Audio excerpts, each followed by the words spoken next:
Hello traders, good evening. Traders, स्वागत है आप सभी का हमारे YouTube channel stock market signal पर। आज है 6 नवंबर 2025 और मार्केट क्लोज हो चुकी है। तो हम इस वीडियो में पोस्ट मार्केट एनालिसिस करेंगे और जानेंगे क्या प्राइजेक्शन रही है, कौन सा लेवल इंपॉर्टेंट है जो कल के इंट्राडे में आप वॉच कर सकते हैं, कहाँ पे आपको देखना चाहिए और क्या पोजिशनल ट्रेडर कर सकता है अभी के समय में, क्योंकि मार्केट डाउन ट्रेंड में आ रही है। तो बिल्कुल फोकस के साथ रहना चाहिए, डिसिप्लिन के साथ रहना चाहिए। तो हर एक चीज़ हम बिल्कुल डिटेल में बातें करेंगे इस वीडियो में। तो चैनल पर पहली बार आए तो चैनल को सब्सक्राइब कर लीजिए और चलिए जानते हैं। ट्रेड्स आगे बढ़ने से पहले डिस्क्लेमर, जो भी चार्ट पैटर्न हम यहाँ शेयर कर रहे हैं वो बस एजुकेशन पर्पज से है, तो कृपया इस बात को ध्यान में रखते हुए ट्रेड करिएगा। ये सबसे पहले डेली टाइम फ्रेम पे ओवरऑल मार्केट को देखते हैं, देन स्मॉलर टाइम फ्रेम यानी 15 मिनट टाइम फ्रेम पे हम आएंगे और उसके बाद एनएससी का साइड पे जाकर के एक बार एडवांस डिक्लाइन देखेंगे, हीट मैप देखेंगे। ओवरऑल एनालिसिस करने के बाद एक बार जजमेंट करेंगे कि हमें करना क्या चाहिए। तो सबसे पहले डेली टाइम फ्रेम पे हम देखते हैं। सबसे पहले आपको बता दें इंपॉर्टेंट लेवल के बारे में, जो कि 24,414 लोअर लेवल का एक सपोर्ट है, क्योंकि कई बार कोशिश करने के बाद यहाँ से कई बार कोशिश करने के बाद यहाँ से वापस हम लोग अपसाइड की ओर जाना शुरू किए थे और एक माइनर पिवट का ब्रेकआउट आया, जहाँ से कि हमने क्लियर कट बताया था कि अब यहाँ से ट्रेंड चेंज हो चुका है। और एक मेजर पिवट यहाँ पे था जिसके अलावा ऊपर सस्टेन कर रहा था, तो हमने बिल्कुल कहा था कि अब यहाँ पे ट्रेंड चेंज हो चुका है। तो सिंपल सा यहाँ पे एक लॉजिक हमने बोला था कि ट्रेडर्स, अगर आप बाइंग साइड के लिए पोजिशनल ट्रेडर हैं तो बिल्कुल इसके कंसोलिडेशन रेंज का ब्रेकआउट आता है तो आप इंटर कर सकते हैं, या फिर बिल्कुल स्मॉल क्वांटिटी में मान लीजिए कि आप ब्रेकआउट पे 100% जाते तो 100% ना जा करके मान लीजिए 10% या फिर 25% मान लीजिए यहाँ पे आप पोजीशन बिल्ड करते। तो बस हमने ये कहा था।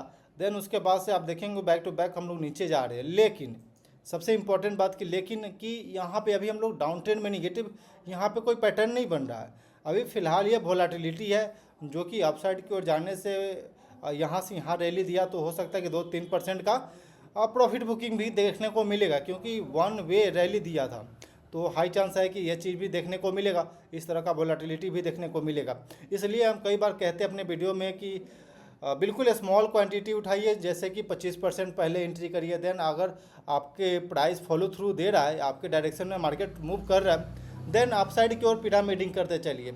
ट्रेड्स, ये सब चीज़ें सीखना है तो आपको मेरे एक मेन यूट्यूब चैनल है लक्ष्मी कैपिटल, आप उसको ज्वाइन कर सकते हैं। उस पर हम इंट्राडे ट्रेडिंग करते हैं, कैसे करते हैं, क्या लॉजिक होती है, हर एक चीज़ वहाँ पे शेयर करते हैं, तो प्रॉपर आपको लर्निंग मिलेगा वहाँ से।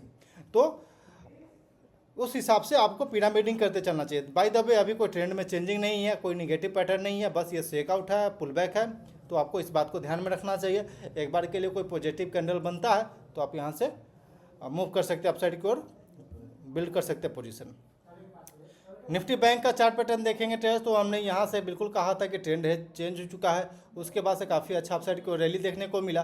देन यहाँ पे देखेंगे कंसोलिडेशन पैटर्न बन रहा है और ऑल टाइम हाई के पास से ये पीपर था प्रीवियस में, जिसका ब्रेकआउट दे करके और अभी तक हम लोग सस्टेन कर रहे हैं। यानी कि अगर निफ्टी के मुकाबले में निफ्टी बैंक देखा जाए तो ओवरऑल मार्केट के मुकाबले में banking sector Nifty bank strong दिख रही है।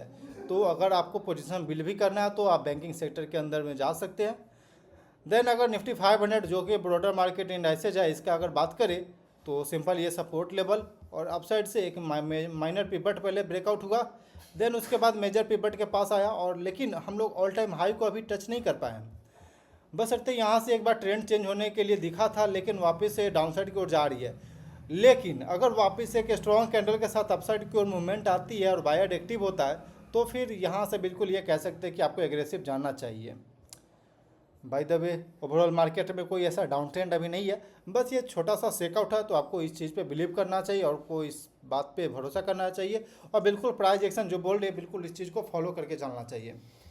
तो आई थिंक कि आप समझ गए होंगे करना क्या चाहिए। आते हैं 50 मिनट टाइम फ्रेम पे। एक बार निफ्टी का 50 मिनट टाइम फ्रेम पे एक बार मार्केट को देखते हैं कि क्या कर सकते हैं हम कल के दिन पे। कल के इंट्राडे में आप क्या प्लान कर सकते हैं, किस लेवल को आप इम्पोर्टेंस दे सकते हैं, हर एक चीज़ हम इसमें अभी जस्ट शेयर करते हैं। तो आप देखेंगे ट्रेड्स, यहाँ पे एक सपोर्ट लेवल था आज के दिन पे, इस सपोर्ट के काफ़ी अच्छा रिस्पेक्ट किया है, जो कि 25,520-28 का लेवल है।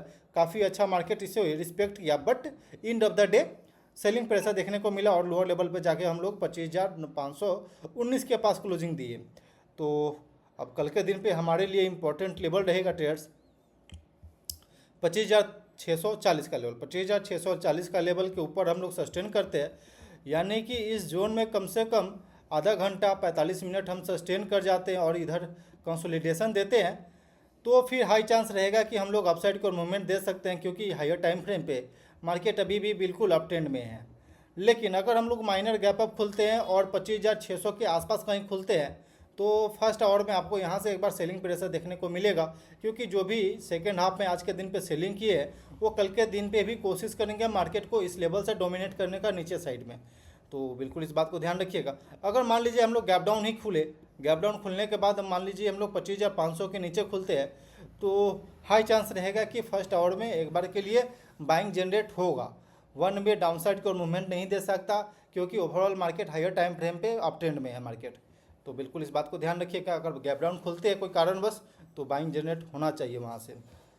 अगर बैंक निफ्टी का बात करें, बैंक निफ्टी के अंदर में भी सेम यहाँ पे देखेंगे एक इंपॉर्टेंट रेजिस्टेंस बन रहा है, जिसके पास से मार्केट आज रिजेक्ट हुआ है, और वो लेवल है 57,750 के लेवल। 57,750 के लेवल एक बहुत ही इंपॉर्टेंट रेजिस्टेंस का काम करेगा, क्योंकि यहाँ से हम लोग लगभग 2 बार रेजिस्टेंस फेस कर चुके हैं।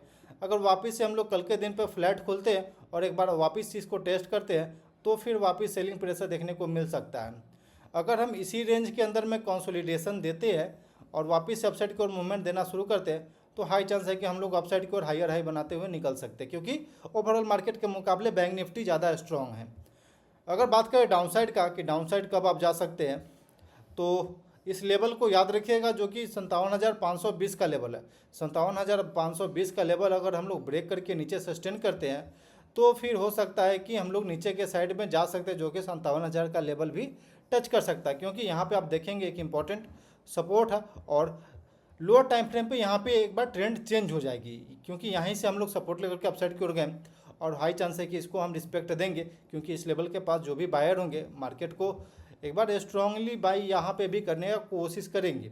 लेकिन अगर हम लोग 57,460 के नीचे अगर सस्टेन करते हैं, आधा घंटा या फिर 1 घंटा लगभग इस रेंज के नीचे सस्टेन करते हैं, तो फिर हम लोग नीचे जाते दिखेंगे, क्योंकि जो भी यहाँ पे स्टॉप लॉस रखे होंगे उनका स्टॉप लॉस हिट होना शुरू हो जाएगा और शॉर्ट पोजीशन बिल्ड होना शुरू हो जाएगा। तो जिस वजह से इस बात को ध्यान रखिएगा ट्रेडर्स। आते हैं एनएससी के साइड पर एक बार एडवांस डिक्लाइन देखते हैं, देन उसके बाद हम हिट मैप देखेंगे। अगर बात करें एडवांस डिक्लाइन की आज के दिन पे, तो 2304 स्टॉक जो कि डिक्लाइन साइड में क्लोजिंग आए हैं, यहाँ जहाँ की सेलिंग प्रेशर देखने को मिला है, और एडवांस साइड में देखा जाए तो 795 स्टॉक, यानी कि बाइंग जनरेट 795 है। लगभग दोगुना से भी ज़्यादा स्टॉक डाउन साइड की ओर क्लोजिंग दिया है, जिसमें कि सेलिंग देखने को मिला आज के दिन पे, जहाँ पे कि प्रॉफिट बुकिंग देखने को मिला है।